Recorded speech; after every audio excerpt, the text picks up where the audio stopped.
Most of everything that you said is wrong, and I'm gonna prove it right now. So some of you might remember the video I did several months ago about Scot Mendelson, the powerlifter who gives retarded-ass diet advice.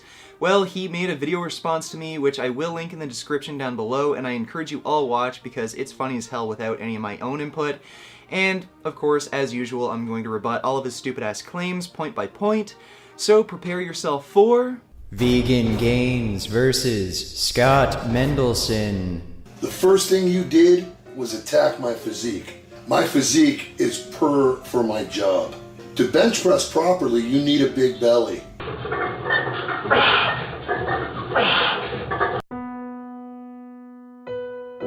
To bench press properly, you need a big belly. Scot Mendelson. Yeah, that's nice that having a huge gut helps with your bench press, but some of us want to live long, and that's kind of why I made that video in the first place, to tell people not to follow your diet advice if they want to live long. Are you out of your mind? The whole idea is to eat a protein that burns quickly, and fish happens to burn very fast, okay? You know, you talk about women with breast cancer, the best omega-3s that they can get anywhere is from what? Meat.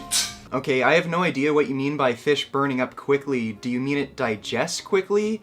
And I don't understand how quick digestion makes a food healthy. Pure sugar digests quickly, but you wouldn't consider that a health food. You also went full retard by suggesting the best source of omega-3s for women with cancer is fish. Fish happens to be the highest dietary concentration of methionine, which causes oxidative stress, inflammation, reduces lifespan, and directly feeds cancer cells. Fish are also contaminated with mercury and other pollutants that disrupt our endocrine system, and the consumption of dark fish like salmon are associated with atrial fibrillation. And the pollutants that I just mentioned are likely responsible for this. Marine pollutants are also a risk factor for type 2 diabetes, and prenatal exposure to mercury reduces brain size. Did your mother eat a lot of fish, Scott? You know, back in the day, everybody promoted fruit as so good for you and all this and that. More people have gone diabetic from that than you could ever imagine. More people have gone diabetic from eating fruit than you could possibly imagine. Scot Mendelson.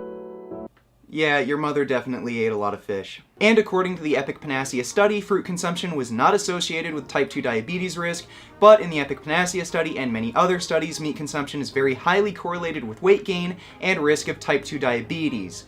So, literally the exact opposite of what you claim is true. And how do you expect a diabetic to cope with sugar? No matter what kind of sugar it is. Once you metabolize it, your pancreas produces insulin. And again, Scott, when we actually look at the research, we see that fruit consumption has no negative effects on glycemic control and weight management in diabetic subjects, and you still don't seem to realize that meat is highly insulinogenic, which might explain why we see meat and high-protein diets very highly correlate with weight gain. And the bottom line is, sugar turns into what? Fat! But see, you wouldn't know that because you're like 74 pounds clothed.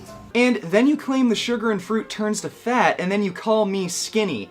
Like, yeah, so why don't I look like you? Are you just eating more fruit than I am? Meat.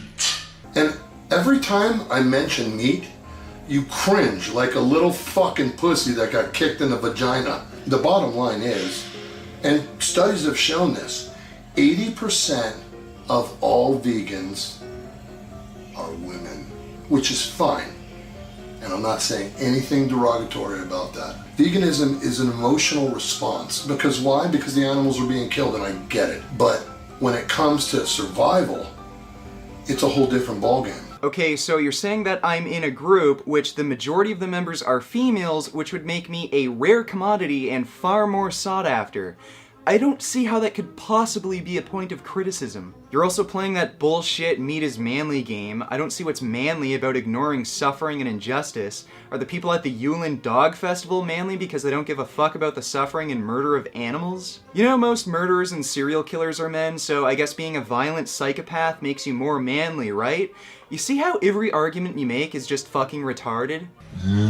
I also don't see how you could be accusing me of making illogical emotional arguments when I use medical research to support my claims, whereas you do not. And are you really trying to tell me that you have no emotional reasons for eating meat? You just claim that meat eating is part of our survival. Is it really a matter of life and death that you pick up meat from the grocery store? You eat meat for entirely emotional reasons. You're used to eating it, you like the taste, and you're a victim of social engineering that has made idiots like you equate meat to manliness, and you have these stupid delusional survival fantasies. There's a 2015 study from the Dietary Advisory Committee that says that eggs and meat don't raise your fucking cholesterol. Well, I tried looking up the supposed study, but all I found was an article from eggfarmers.ca about the Dietary Advisory Committee suggesting new government dietary recommendations. And of course, this is all based on recent junk research that is by design incapable of finding a link between dietary saturated fat and cholesterol and serum cholesterol levels,